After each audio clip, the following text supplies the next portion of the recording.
ഒരേ ക്ലാസ്സിൽ ഒന്നിച്ച് ഡിഗ്രി പഠനം പൂർത്തിയാക്കാൻ ശ്രമിക്കുകയാണ് ചേർത്തല സ്വദേശികളായ ഇർഫാനും അമ്മ സൈനബയും. ശ്രീനാരായണ ഗുരു ഓപ്പൺ യൂണിവേഴ്സിറ്റിയുടെ ആദ്യ ബാച്ചിലാണ് ഇവർ പഠിക്കുന്നത്. മഹാരാജാസ് കോളേജിലെ ക്ലാസുകളിൽ കൂട്ടുകാരായി പഠനകാലം ആസ്വദിക്കുകയാണ് ഇരുവരും.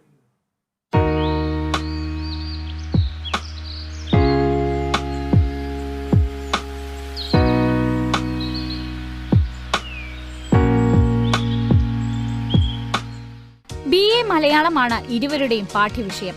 ശനി ഞായർ ദിവസങ്ങളിൽ മഹാരാജാസ് കോളേജിലാണ് ക്ലാസുകൾ നടക്കുന്നത്. മാതൃഭാഷയായ മലയാളത്തെ കൂടുതൽ അടുത്തറിയുന്നതിന് വേണ്ടിയാണ് അത് തന്നെ പഠിക്കാനായി തിരഞ്ഞെടുത്തതെന്ന് സൈനബ പറയുന്നു.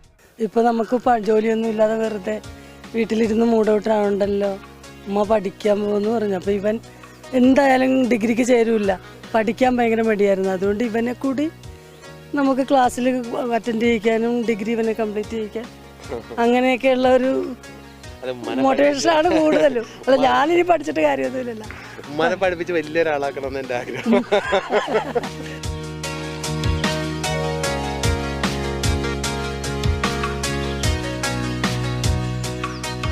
ഭർത്താവും മക്കളും സൈനബയുടെ പഠനത്തിന് പൂർണ്ണ പിന്തുണ നൽകി ഒപ്പമുണ്ട്. സിനിമാ മോഹവുമായി നടക്കുന്ന ഇർഫാനെ പഠിപ്പിക്കുകയെന്ന ഒരു ലക്ഷ്യം കൂടി സൈനബയുടെ പഠനത്തിന് പിന്നിലുണ്ട്. ഇരുവരും സാക്ഷരതാ മിഷനിൽ ഒന്നിച്ചാണ് +2 പഠനം പൂർത്തിയാക്കിയത്. +2 പരീക്ഷയിൽ ആദ്യ ശ്രമത്തിൽ തന്നെ സൈനബ വിജയിക്കുകയും ഇർഫാൻ പരാജയപ്പെടുകയും ചെയ്തിരുന്നു. പിന്നീട് ഇർഫാൻ പരീക്ഷ എഴുതി എടുക്കുന്നതുവരെ കാത്തിരുന്ന ശേഷമാണ് ഈ ഉമ്മയും മകനും ഒരുമിച്ച് വീണ്ടും പഠനം ആരംഭിക്കുന്നത്. +2 പഠിക്കുന്ന സമയത്ത് താൻ പഠിക്കുന്ന പാഠങ്ങൾ മകനെ പഠിപ്പിക്കുമായിരുന്നുവെന്നും സൈനബ പറയുന്നു. ഓപ്പൺ യൂണിവേഴ്സിറ്റികൾ വഴിയുള്ള ഡിസ്റ്റൻസ് എഡ്യൂക്കേഷൻ പ്രോഗ്രാം വീട്ടമ്മമാർക്കും പഠനം പാതി വഴിയിൽ ഉപേക്ഷിക്കേണ്ടി വന്നവർക്കും ഏറെ പ്രയോജനകരമാണെന്നും ഇരുവരും അഭിപ്രായപ്പെടുന്നു. ഒപ്പം പഠിക്കുന്നവർ പല പ്രായക്കാരായതിനാൽ ക്ലാസുകളെല്ലാം രസകരമാണെന്നും അധ്യാപകരുടെ ഭാഗത്തു നിന്നും നല്ല പിന്തുണ ലഭിക്കുന്നുണ്ടെന്നും ഇർഫാനും പറയുന്നു. Kerala vision news, Kochi.